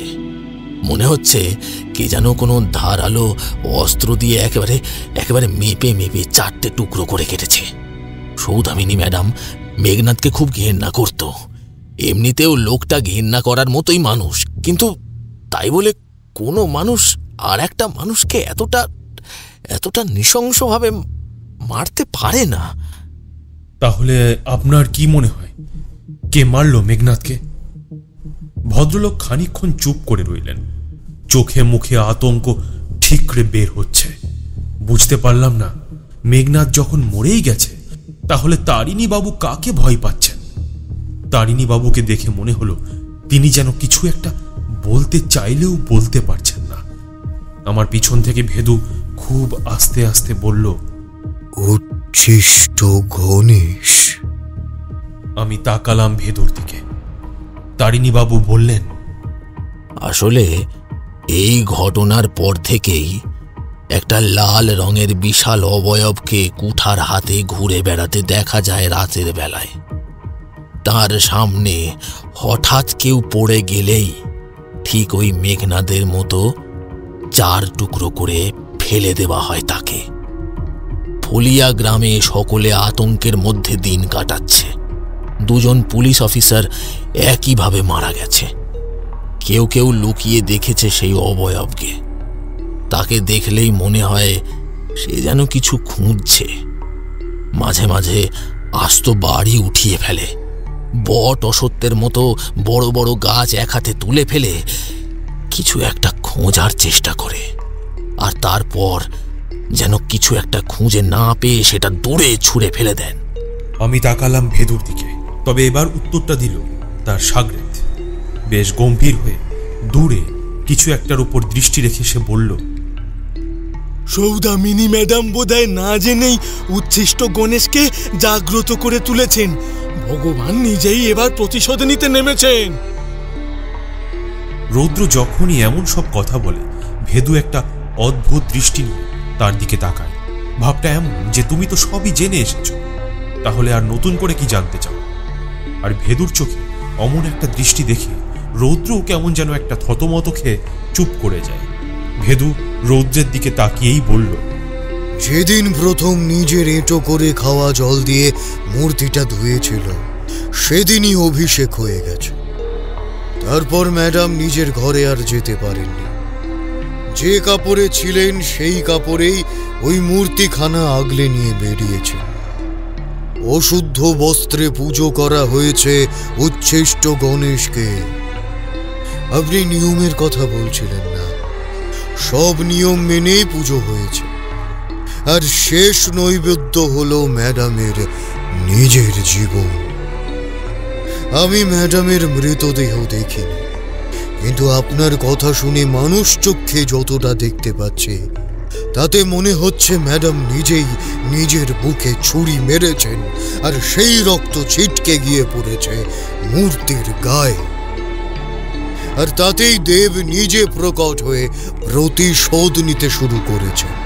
সমস্যা হলো যে কোনো তান্ত্রিক দেবতা একবার রুষ্ট হলে তাকে শান্ত করা খুব মুশকিলের ব্যাপার। খুব তাড়াতাড়ি তাকে আবার ওই মূর্তির মধ্যে নিদ্রিত অবস্থায় পাঠাতে না পারলে কাউকে ছাড়বে না। এখনো পর্যন্ত যারা ম্যাডামের ক্ষতি করছিল কিংবা মেঘনাদের দলের লোক ছিল তাদের মেরেছে। এরপর এমন একটা সময় আসবে যখন তিনি আর ভালো মন্দ কিছুই দেখবেন না, রক্ত পিপাসু হয়ে উঠবেন। আর তাই খুব তাড়াতাড়ি তাকে নিয়ন্ত্রণ করতে হবে। তারিণী বাবু বেশ ভয়ে ভয়ে বললেন, হ্যাঁ, সেজন্যই বেশ ভয়ে ভয়ে আছি। ম্যাডাম যাওয়ার আগে আপনার নাম্বার দিয়ে গিয়েছিলেন, তাই কি যে করি কি যে করব এসব ভেবে না পেয়ে আপনাকেই ফোন করলাম। উচ্ছিষ্ট গণেশের সেই মূর্তিটা কোথায়? ভদ্রলোক কি যেন ভেবে বললেন,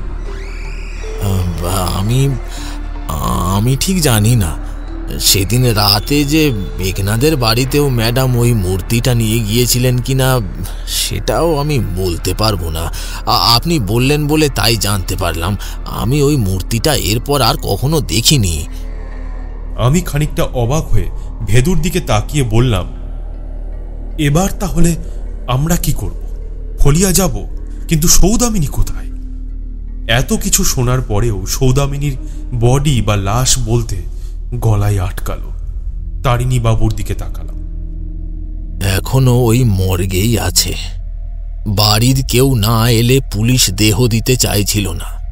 আর তাছাড়া আমাদের যা অবস্থা, থানার ধারে কাছে যেতে ভয় লাগছে। আপনি যদি বলেন তবে চলুন একবার না হয় যাওয়া যাক থানায়। ওখান থেকে লিখিয়ে নিয়ে গেলে হাসপাতাল ম্যাডামকে দিয়ে দেবেন। আমি একবার ভেদুর দিকে তাকালাম। তার চোখের ভাষা কেমন যেন ফিকে হয়ে গেছে।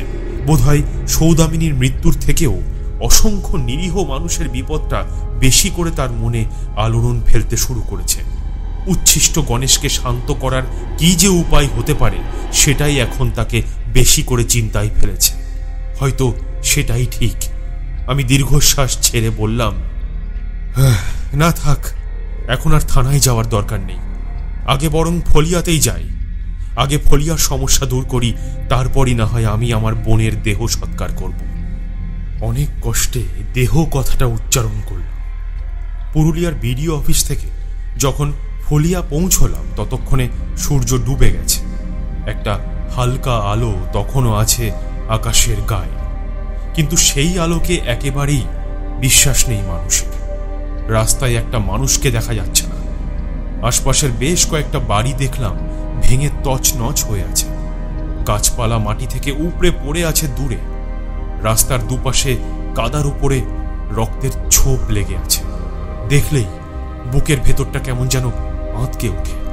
তারিণীবাবু বললেন, এই রাস্তা দিয়ে সোজা গেলেই মেঘনাথ সাধুকার বাড়িটা পড়বে। আমরা সোজা রাস্তা দিয়েই হাঁটতে শুরু করলাম, কিন্তু সেই বাড়ি অবধি পৌঁছবার আগেই দেখলাম মেঘ ডাকতে শুরু করেছে। হঠাৎ করেই কে যেন আকাশ থেকে সূর্যের আলো মুছে দিয়ে পুরো কালো করে দিয়েছে। পাশের একটা ঝোপের দিকে তাকিয়ে আঁতকে উঠল রৌদ্র। গুরুদেব! আমরা সবাই অবাক হয়ে সেদিকে তাকিয়ে দেখলাম দুটো রক্ত মাখা পা আস্তে আস্তে ঝোপের আড়ালে কেউ যেন টেনে সরিয়ে নিয়ে গেল। তারিণীবাবু ভয়ে চিৎকার করে উঠলেন, কি সর্বনাশ! আমি আর ভেদু ছুটে গেলাম সেদিকে। একটা বিশাল লাল রঙের অবয়বটা স্পষ্ট দেখা যাচ্ছে না। একটা ডিম্বাকৃতি জ্যোতি বলা যেতে পারে। একটা লোককে টানতে টানতে নিয়ে চলেছে অবয়বটা। লোকটার হাত পা ছড়ে রক্তাক্ত হয়ে গেছে, তবে মনে হচ্ছে এখনো বেঁচে আছে। শরীরটা যেন কেঁপে কেঁপে উঠছে, কিন্তু শরীরটা এতটাই রক্তাক্ত যে চিৎকার করে কারো সাহায্য চাইবে সেই উপায়ও নেই। ভেদু ছুটে গিয়ে লোকটার পা দুটো ধরে একটু আটকাবার চেষ্টা করল। প্রাণপণ শক্তিতে লোকটার পা দুটো ধরে আটকে রাখার চেষ্টা করল। মনে হলো যেন সেই অবয়বটা একবারের জন্য থমকে তাকিয়ে দেখল, আর তারপর সজোরে ভেদুর হাত থেকে লোকটাকে ছিনিয়ে নিয়ে দূরে ছুঁড়ে ফেলে দিল। লোকটা ছিটকে কোথায় যে পড়ল কিচ্ছু বোঝা গেল না। এবার একটা ভয়ঙ্কর চিৎকার শোনা গেল। এত জোরে চিৎকার যেন মনে হলো মাটি কেঁপে উঠল। একটু দূরে দাঁড়ানো দুটো তাল গাছ ভীষণ জোরে দুবার পড়ে ধপাস করে পড়ে। আমি আর রৌদ্র দুজনেই ছুটে এলাম ভেদুর কাছে। সামনের সেই বিশাল অবয়বটা মনে হলো ঝুঁকে এলো আমাদের দিকে। রৌদ্রকে তুলে নিল ওপরে। রৌদ্র তখন পাগলের মতো চিৎকার করছে, গুরুদেব! গুরুদেব! গুরুদেব! গুরুদেব! প্রথমে ভেবেছিলাম রৌদ্রকেও হয়তো ছুঁড়ে ফেলে দেবে, কিন্তু না, রৌদ্রকে নিয়ে কোথায় যেন চলে গেল অবয়বটা। যাওয়ার সময় মারাত্মক একটা হুঙ্কার দিয়ে গেল। সেই হুঙ্কারে হয়তো রৌদ্রর আর্তনাদটাও চেপে গেল। তারিণীবাবু এগিয়ে এসে বললেন, কি যে হচ্ছে কিছুই বুঝতে পারছি না। মনে হচ্ছে আমরা বোধহয় কেউই বাঁচবো না। উচ্ছিষ্ট গণেশের অভিশাপে আমরা সকলে শেষ হয়ে যাব। যে মূর্তিটা থেকে দেব প্রকট হয়েছিল, যে করে হোক ওই মূর্তিটা আমাদের খুঁজে বার করতে হবে। আমার রৌদ্রর জন্য বেশ চিন্তা হচ্ছিল। ভেদু রৌদ্রকে নিয়ে ঠিক কতটা ভাবে বলতে পারবো না। হ্যাঁ, এটা ঠিক, রৌদ্র এখন ভেদুর সাথেই থাকে। ভেদু নিজে হাতে রৌদ্রর জন্য ভাত তরকারি রান্না করে। অবশ্য এই কাজটা রৌদ্র নিজেই করতে চায়, কিন্তু উনুনের কাঠটা জ্বালালেও ভেদু একেবারে দক্ষযোগ্য বাঁ দিয়ে দেয়। কারণ ভেদু এখন তাকে নিজের শিষ্য হিসাবে মেনে নেয়নি, তাই তার কোনো রকম সেবা নিতে সে একেবারেই আগ্রহী। তবে দুটো মানুষ বেশ কিছুদিন একসাথে থাকতে থাকতে যে একটা অন্যরকম টান তৈরি হয়, সেই টানটা যে তৈরি হয়েছে সেটা বলাই বাহুল্য। এই মুহূর্তে রৌদ্রের বিপদটা ঠিক কতটা আমি আন্দাজ করতে পারছি না। ভেদু যে কি ভাবছে সেটাও বুঝতে পারছি না। আমি বললাম, ছেলেটার কি হলো বলো তো ভেদু? মনে হয় তেমন কোনো ক্ষতি হবে না, একটু খুঁজলে হয়তো কোথাও একটা পড়ে আছে, পাওয়া যাবে। আমি ওই লোকটাকে বাঁচাবার চেষ্টা করছিলাম, তাই আমার কোনো এক অনুগতকে যন্ত্রণা দিয়ে আমাকে শাস্তি দিতে চাইছেন দেব। যাকে এত কিছু ভাববার সময় নেই, আমাদের সকলের আগে ওই মেঘনাথের বাড়িতে যেতে হবে। যে করেই হোক ওই উচ্ছিষ্ট গণেশের মূর্তিটা খুঁজে বার করতেই হবে। আমি তখনও রৌদ্রর কথাটা ভেবে চলেছি। একটু আগেই একটা লোককে কি বিভৎসভাবে মারল সেই ভয়ঙ্কর অবয়ব। রৌদ্র যে এখনো বেঁচে আছে সেটা ভেদু এতটা নিশ্চিত হচ্ছে কি করে? ভেদু আমার কাঁধে হাত রেখে বলল, ভাববেন না বিডিও স্যার, এবার যার সাথে আমাদের দেখা হয়েছে সে কোনো সাধারণ অশরীরী নয়, এ একজন দেবতা, স্বয়ং গণপতি। এটা ঠিক এই ভয়ঙ্কর অবয়ব গণেশের এক তান্ত্রিক রূপ। এটাও ঠিক এই রূপ বেশি দিন জাগ্রত থাকলে একটা সময় ভালো আর মন্দের মধ্যে পার্থক্য গুলিয়ে যায়। কিন্তু তবু দেবতার প্রতি এটুকু বিশ্বাস তো রাখাই যায় যে একেবারেই নির্দোষ, তার কোনো ক্ষতি তিনি করবেন না। এটা কি করে বলছো তুমি? এই যে দেখলাম একজন সাধারণ মানুষকে কিরকম নির্মম ভাবে মারল ওই দেবতা। একেবারে নির্দোষ তো বলা যায় না। মেঘনাদের মতো একটা অসুর তো আর এমনি এমনি এতদিন ধরে এখানে রাজত্ব করতে পারে না। এই গাঁয়ের মানুষগুলোই ওই অসুরটাকে তৈরি করেছিল। এতদিন ধরে লোকটার এত অত্যাচার নীরবে সহ্য করতে করতে লোকটাকে এত নৃশংস বানিয়েছে। সৌদামিনী ম্যাডাম এই ফলিয়ার মানুষের জন্য কাজ করছিল, অথচ তিনি যখন বিপদে পড়লেন তখন এরা কেউ সাহায্য করলো না, কেউ করলো না। তাই লোকগুলোকে সম্পূর্ণ নির্দোষ কিভাবেই বা বলা যায়? ভেদু সেই সোজা রাস্তাটা দিয়ে সোজা চলতে শুরু করলো। ঠিকই বলেছে সে, অন্যায় সহ্য করাও তো অন্যায়, অন্যায় করার মতোই অন্যায়। মেঘনাদের বাড়িটা একেবারে ফাঁকা, কেউ নেই সেখানে। মেঘনাদের পোষা গুন্ডারা, কর্মচারীরা, চাকর বাকর, দারোয়ান, কেউ কোথাও নেই। সবাই হয় মারা গেছে নয়তো পালিয়ে গেছে। বাড়ির গেটটা হাঁ করে খোলা, লোহার গেটের বেশ কয়েকটা রড গায়েব। তারিণীবাবু বললেন, দারোয়ান দুজনের পেটের ভেতর এই রডগুলো ঢুকিয়ে দেওয়া হয়েছিল। গেট পেরিয়ে একটা সবুজ বাগান। ফলিয়ার এতটা রাস্তা ঘুরে এলাম, সর্বত্র রুক্ষ। রাস্তার পাশে আগাছাগুলোর দিকে তাকালেও দেখা যায় সব শুকিয়ে যাওয়া গাছপালা। আগের বর্ষায় জন্ম হয়েছিল ওদের, এখন জলের অভাবে শুকিয়ে ঝামা হয়ে গেছে। অথচ এখানে গেট খুলেই কি সুন্দর সবুজ গালিচা।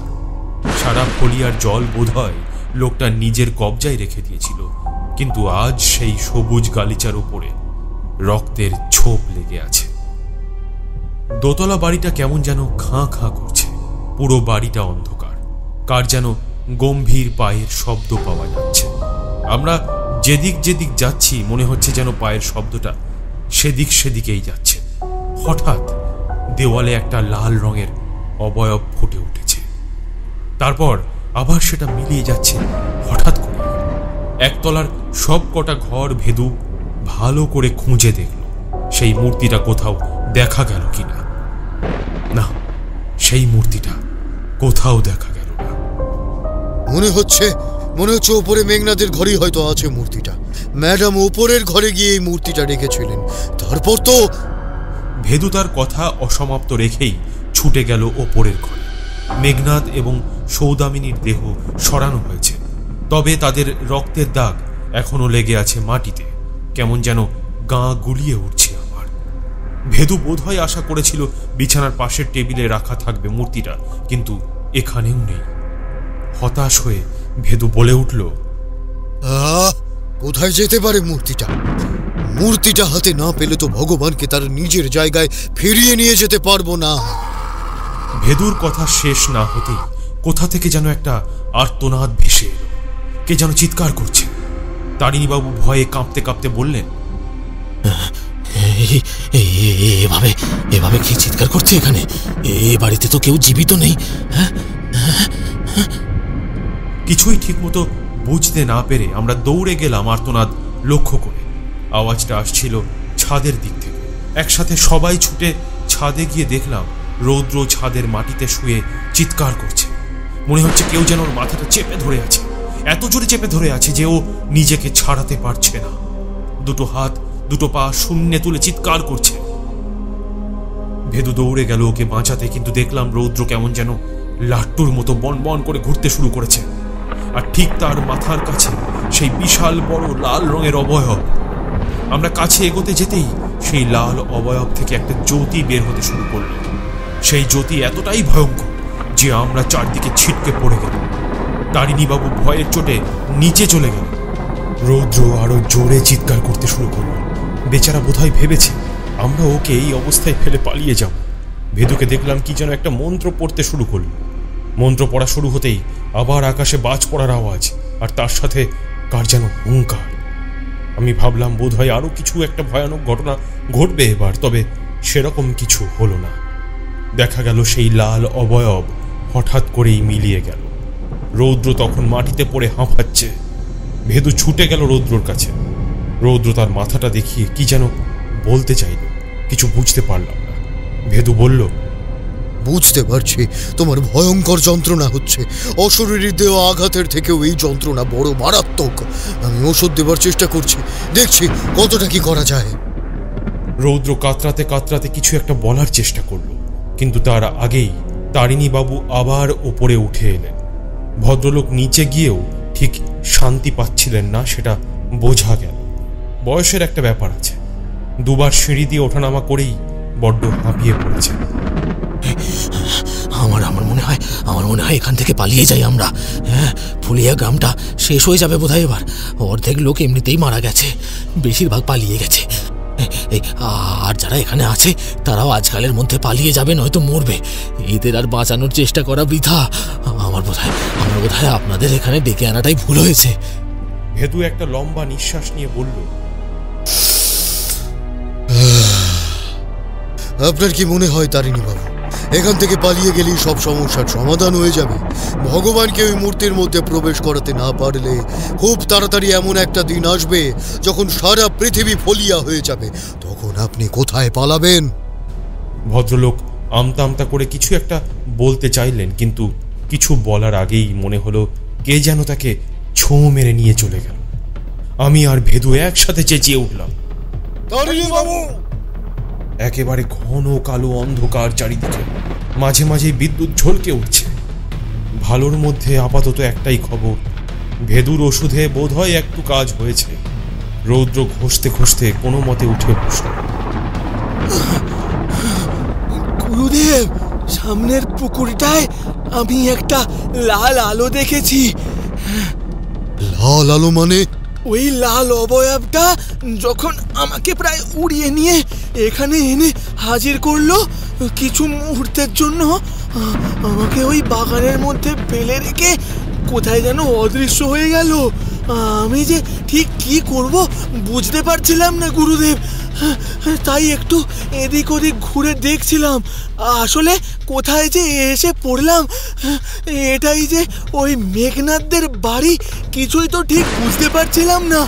তাই আর কি এই এখানে এদিক ওদিক ঘুরতে ঘুরতেই দেখলাম ওই পিছনের দিকে একটা পুকুর আছে। তারিণীবাবু বোধহয় ওই পুকুরেই কথা বলছিলেন। হ্যাঁ, গ্রামের মেয়েরা স্নান করতে এলে ওই পুকুরেই নগ্ন হয়ে যেতে হতো। হ্যাঁ, তা ওই পুকুরের ঠিক মাঝখান থেকে একটা লাল আলো ভেসে আসছিল। আমার কি মনে হলো ওই পুকুরের মধ্যেই বোধহয় মূর্তিটা আছে। ভেদু আর এক মুহূর্ত দেরি করল না, ছুটে গেল নিচে ওই পুকুরের দিকে। এখন চারদিকে অন্ধকার, কিন্তু তার মধ্যেও সেই লাল আলোটা বেশ স্পষ্ট দেখা যাচ্ছে। আমি ছুটে এসে বললাম, কি মনে হচ্ছে ভেদু? এখানেই কি মূর্তিটা আছে? ভেদু আমার কথার কোনো উত্তর না দিয়ে চোখ বন্ধ করে কি যেন একটা ভাবল। তারপর বিড়বিড় করে বলতে লাগলো, মেঘনাথ বোধহয় শেষ মুহূর্তে বুঝতে পেরেছিল এই মূর্তিটা সৌদামিনী ম্যাডাম কোনো একটা উদ্দেশ্যে নিয়ে এসেছিলেন। সৌদামিনী ম্যাডামের মৃত্যুতে এই মূর্তি জাগ্রত হয়েছে। এবার বোধহয় তার শেষ হতে যাচ্ছে। তাই নিজেকে বাঁচানোর জন্যই মূর্তিটা ছুঁড়ে ফেলে দিয়েছিল জানলা দিয়ে পুকুরের মধ্যে। ভেবেছে হয়তো মৃত্যুকে আটকানো যাবে, কিন্তু তার আগেই মূর্তি জাগ্রত হয়ে গিয়েছে। নিজের মৃত্যুকে আটকাতে পারেনি মেঘনা। ভেদু জলের মধ্যে নামতে গেল, অমনি মনে হলো জলের নিচে ভূমিকম্প হচ্ছে। ওই ছোট্ট একটা পুকুরের জল সমুদ্রের ঢেউয়ের মতো ফুলে ফেপে বাইরে আছড়ে পড়তে লাগলো। আকাশ থেকে ঘন ঘন বিদ্যুৎ চমকাচ্ছে। লাল আলোটা ক্রমশ ছড়িয়ে পড়তে পড়তে সারা জলের মধ্যে ছড়িয়ে পড়ল। ভেদু জলে ডুব দিল। বেশ কিছুক্ষণ হয়ে গেল, ভেদু তো ওপরে আসছে না। আমি যে কি করব কিছুই বুঝতে পারছি না। রৌদ্র এসে হাজির হয়েছে। বেচারা অনেক কষ্টে ধরে ধরে হাঁটছে, সেভাবে দাঁড়াতেও পারছে না। আমরা দুজনেই এক দৃষ্টে তাকিয়ে আছি জলের দিকে। হঠাৎ দেখলাম ভেদু জল থেকে একটা মূর্তি তুলে নিয়ে এল। গণেশের এক অদ্ভুত মূর্তি, দেবী বিঘ্নেশ্বরীর সাথে মৈথুনরত অবস্থায়। উদ্দেশ্য সফল করার জন্য, অসুরকে মারার জন্য, অশুভকে নাশ করার জন্য যে কোনো পন্থা নিতে প্রস্তুত ভগবান। ভেদু মূর্তিটা নিয়ে এসে রাখলো বাগানে। চারদিকে ঘাসের ওপর লাল রক্তের ছোপ। নিজের ঝোলা থেকে একটা লাল কাপড় বার করে তাতে সেই বাসি রক্ত মাখিয়ে অশুদ্ধ করে তারপর সেই কাপড়ের ওপর রাখলো গণেশের মূর্তিটাকে।